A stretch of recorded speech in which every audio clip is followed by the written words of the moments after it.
Hi there and welcome to this introductory lesson on Python strings. It's part of the Beginners Python course for Power Systems Engineers. So if you're an electrical engineer and like to learn Python, you're in the right spot.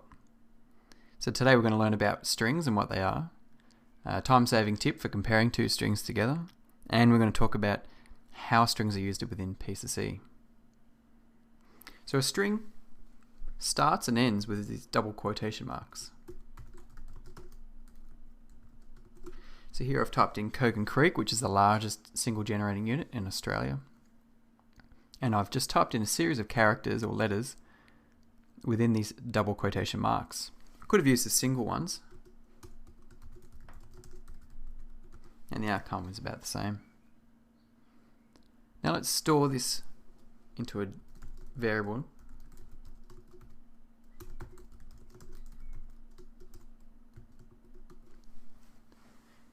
Now strings can be added and multiplied, just like numbers in Python. So a gen name plus is 750 megawatts.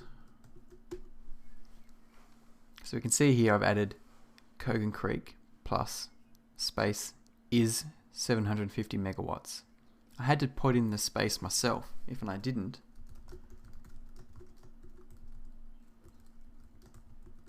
Python doesn't add in a space for you.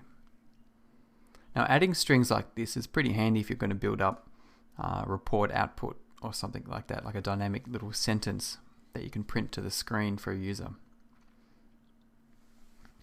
You can also multiply strings.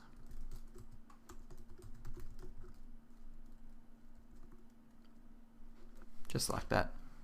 And that's pretty handy for making report output formatting as well, because you can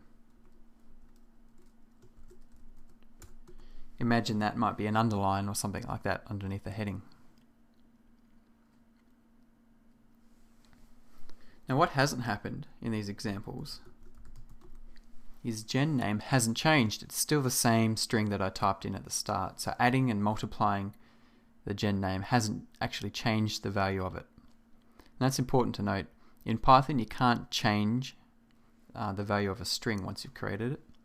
What you can do is you can create a brand new string using that old string and return that. So for instance, my new string is equal to gen name.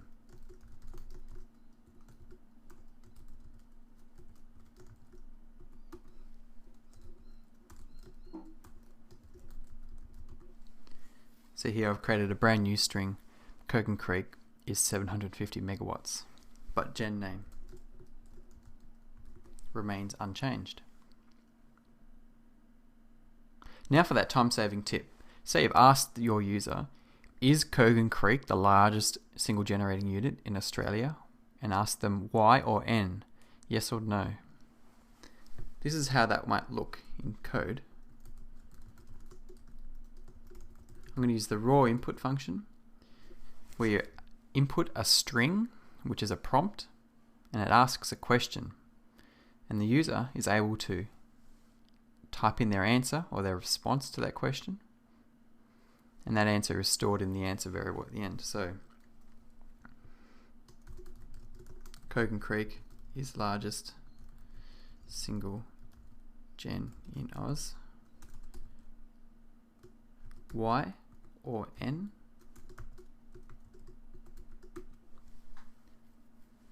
And see here that it's asked me that question now. Kogan Creek is the largest single generator in Australia, Y or N. I'm going to type in Y, yes. So if we look in the answer now, Y, it's the same Y that I've typed in earlier. But it's the lowercase y. So the time-saving tip is when you're comparing the answer to the one that you expected to see, the answer is still false. The answer I've given is lowercase, but I was expecting to see an uppercase y.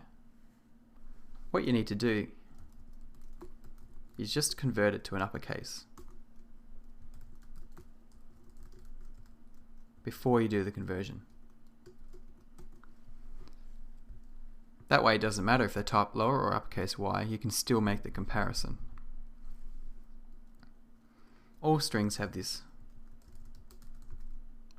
uppercase method.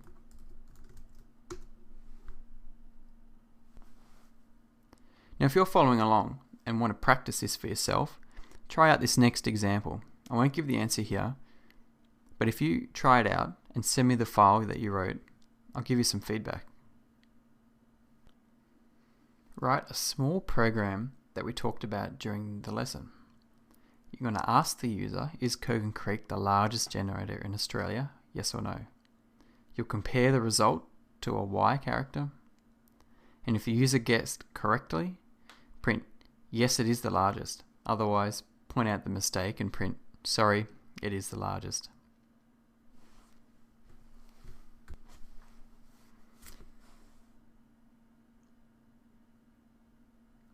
Now strings are used throughout P/C. They're used as bus names for contingency labels. They're also used as report outputs.